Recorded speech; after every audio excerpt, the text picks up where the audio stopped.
post mga kababayan ni Lorraine Badoy, yung mapanglait po na doktora na dating USE, Dr. Lorraine Badoy. Sabi niya dito sa kanyang post, may krisis na niya sa gasolina, sibuyas ang ini-inspect. Pansarili, pampamilya. As we celebrate, we also stand firm. The defense of his rights is a defense of our national sovereignty. We must remain vigilant against the weaponization of the law and the unconstitutional intrusion of foreign bodies that seek to bypass our own courts. Yung nagreklamo, pinahanap ng ating Pangulo kay Gatchalian, DSWD Secretary Gatchalian. Yan na, post kahapon ni Atty. Reyes del Rosario, Elmer Cordero at Jaime Rica Frente. Parehong jeepney driver, parehong 72 years old. Parehong humingi ng tulong sa nagbabagang mga balita at pagtalakay sa mga isyu ng lipunan. Bulsa! Opinyon, banat at paglalantad sa katotohanan. Bulsa! What you see is what you get. You decide.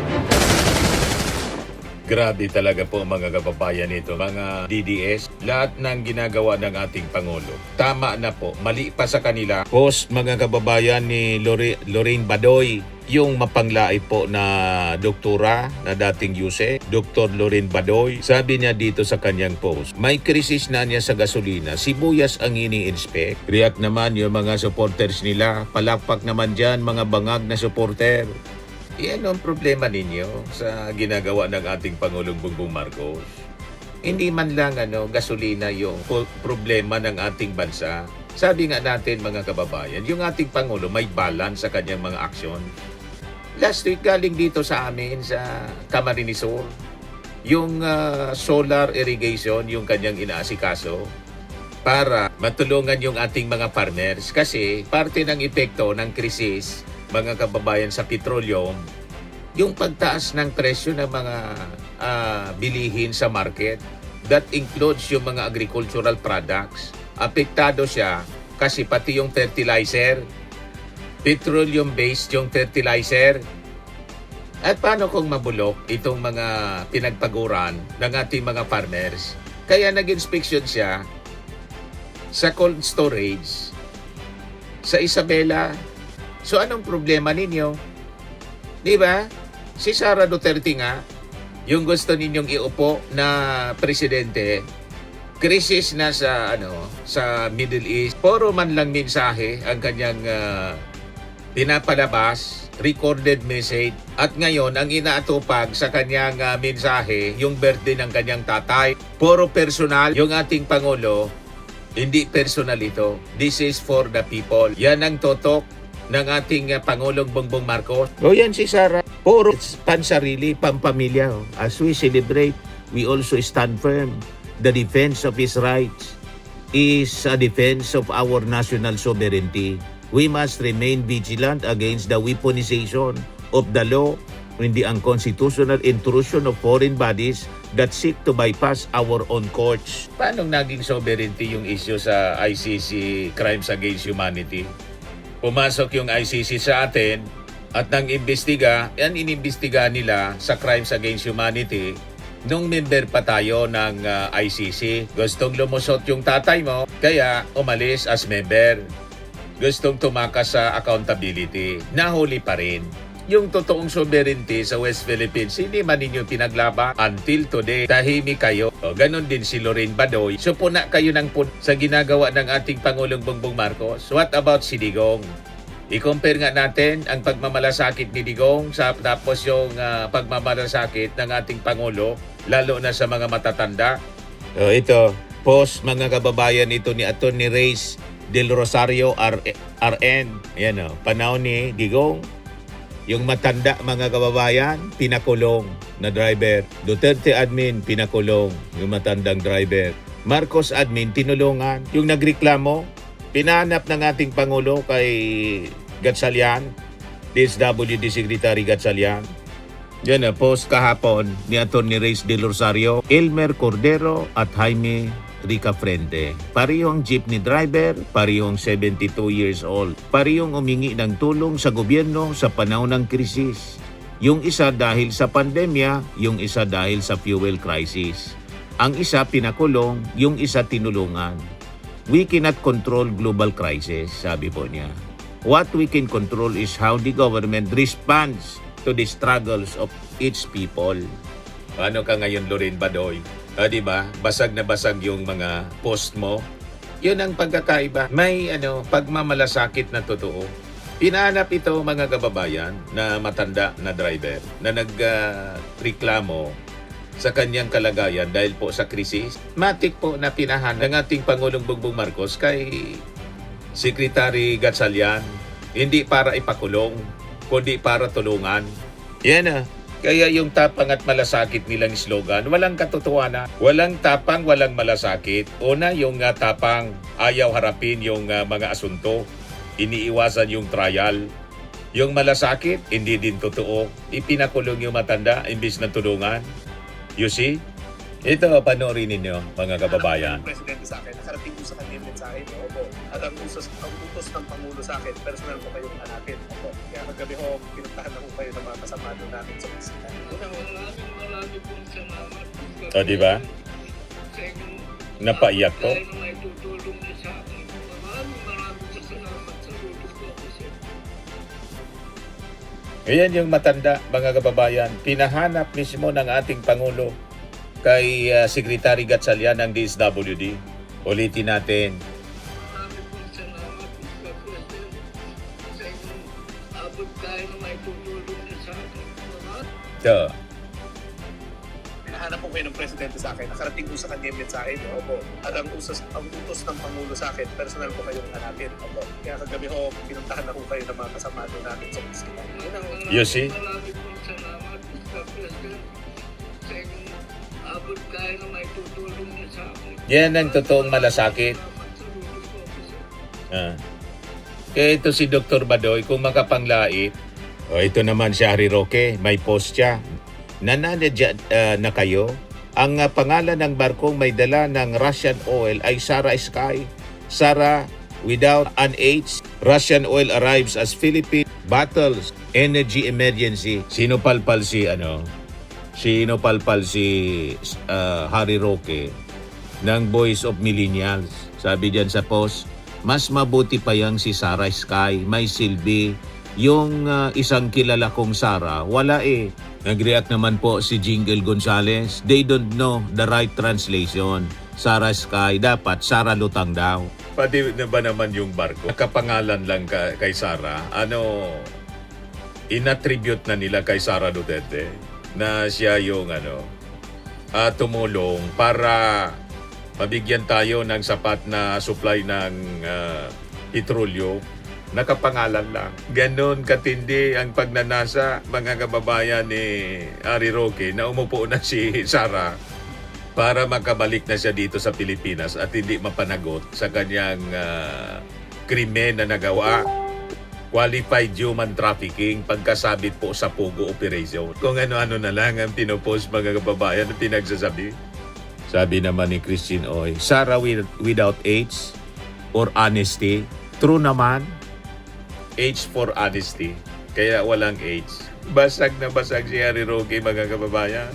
O ngayon, yung ating Pangulo kasi hindi na niniliglit bilang Pangulo. Yung ibang mga functions niya, marami siyang functions bilang presidente. Hindi lang binisita niya yung cold storage po yon, Onion Cold Storage.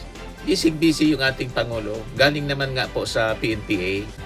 Yan 47 commencement exercises of PNPA silang paglaom class 2026.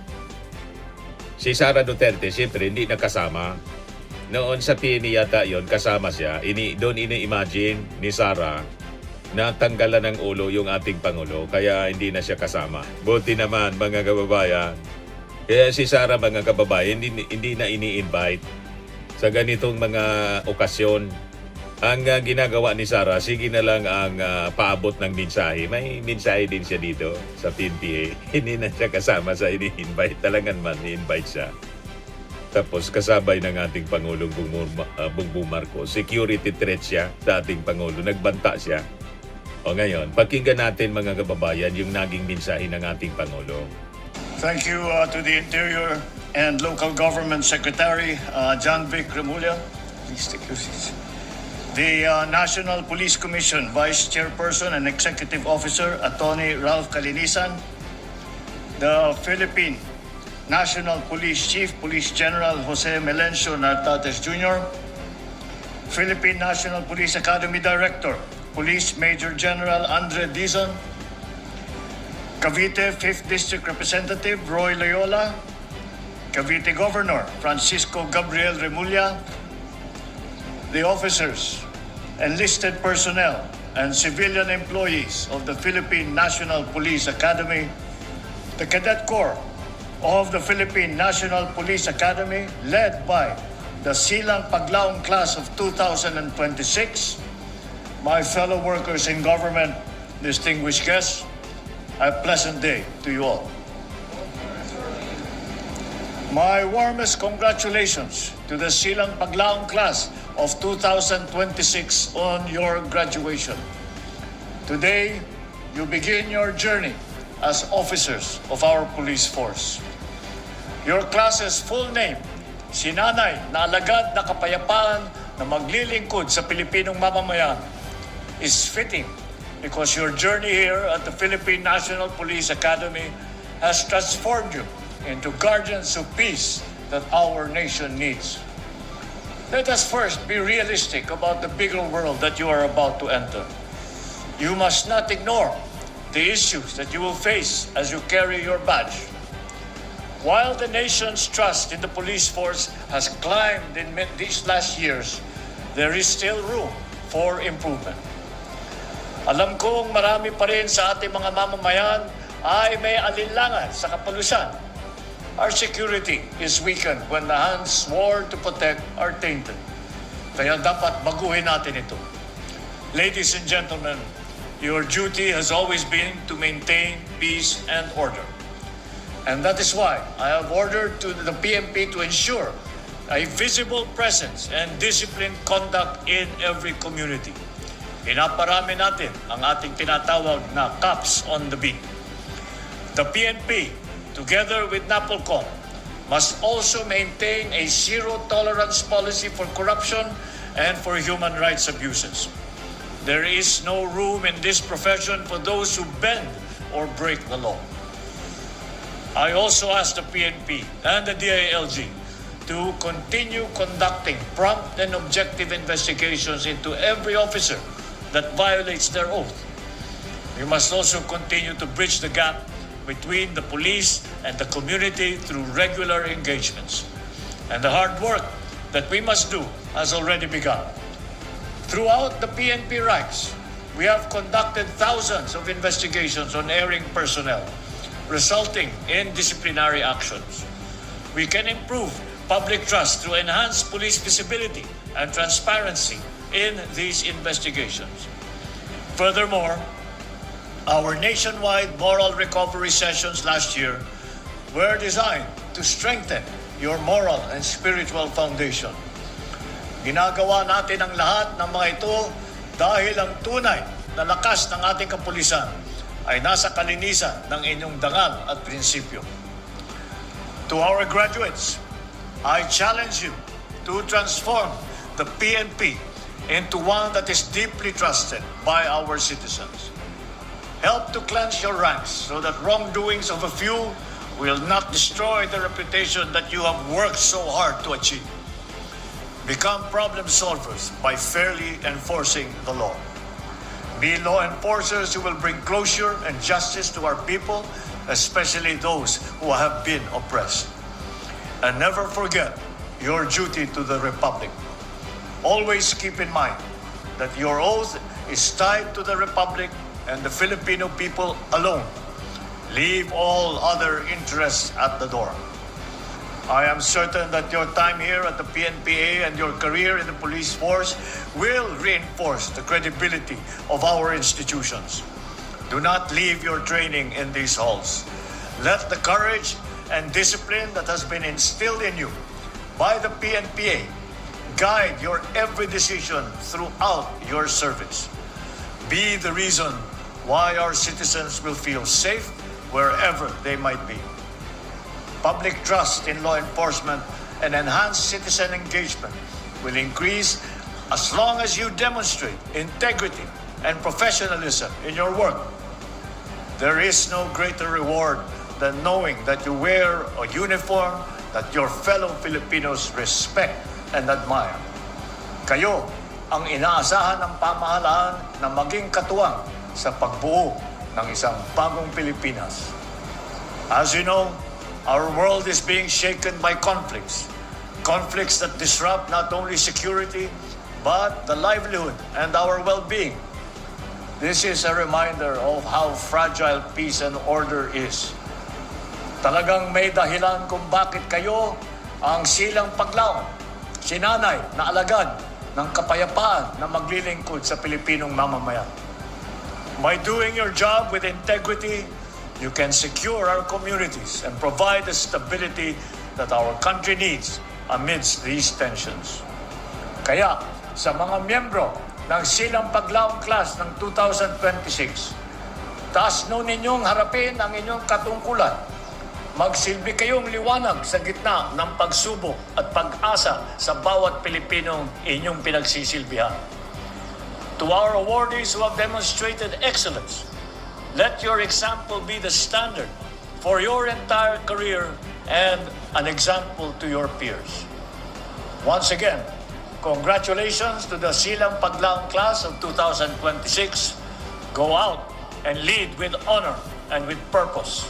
Maraming salamat at mabuhay ang ating kapulisan. Mabuhay ang bagong Pilipinas. Thank you, Mr. President. Firmax Framing and Lifting Cream, pinapahid po sa mga pulses in affected area. Mainam po sa paninigas ng mga kasukasuan.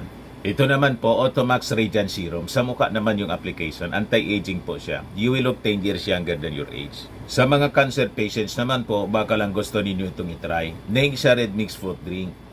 Hindi mo po siya gamot, food supplement siya. Kaya lang, gawa siya mga kababayan sa goji berry. Yung goji berry, may anti-cancer properties. O ngayon, yung mga inquiries ninyo, dumiritso na lang kayo sa aming messenger sa Facebook para masagot namin agad. Ayos pa? Ayos na ayos niya, Mr. Maravilla. Sa mga nagana po ng malinis and spacious fitness gym, pumunta lang po kayo sa aming Colossal Fitness Gym. May Grab car rental din po kami. But anyway, ito po pala yung aming bagong product na binibenta online. I am worldwide amazing pure organic barley powdered drink mix from Australia. Negosyo to ng aking anak na architect entrepreneur Riz Maravillas. Ayan po. Kontakin na lang po ninyo siya, Riz Maravillas on Facebook. Ang mga health benefits niya, boost immunity, improves digestion, enhance energy levels, packed with antioxidants, prevent cancer. Ito naman po yung bago naming product na binibenta online. Eye Glow Serum, whitening po siya. Tingnan ninyo yung epekto sa aking anak na architect before and now. Yung mga inquiries po ninyo, dumiretso na lang kayo sa kanyang Facebook account, Riz Maravillas.